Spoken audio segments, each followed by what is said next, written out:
राज्यातील सर्व महिलांच्या खात्यामध्ये लाडक्या बहिणींच्या खात्यामध्ये लाडकी बहीण योजनेमार्फत आता दिवाळी बोनस सुरू 6,000 रुपये सुरू झाले बोनस.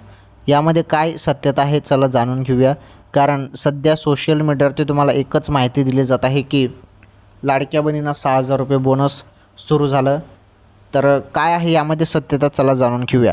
हे बघा, लाडकी बहीण योजना ही सर्वात फेमस योजना आहे आणि या योजनेमार्फत दर महिन्याला तुम्हाला 1,500 रुपयाचा लाभ दिला जातो. आता बोनस संदर्भात काय अपडेट आहे चला समजून घेऊया. हे बघा, 6,000 रुपये जे काही बोनसची बात होत आहे तर हे बोनस एस-टी कर्मचारी जे आहेत त्यांना दिलं जाणार आहे. एस-टी कर्मचाऱ्यांनाही बोनस दिलं जाणार आहे, लाडक्या बहिणींना बोनस नाही. ओके, नाहीतर मग सध्या तुम्हाला सोशल मीडियावरती सांगितलं जातं की दिवाळी बोनस लाडक्या बहिणींना पण, तर नाही, फक्त एस-टी कर्मचाऱ्यांना हे बोनस मिळत आहे. आलं तुमच्या लक्षात? तर माहिती समजून घेत चला पहिले काय अपडेट आहे. ओके.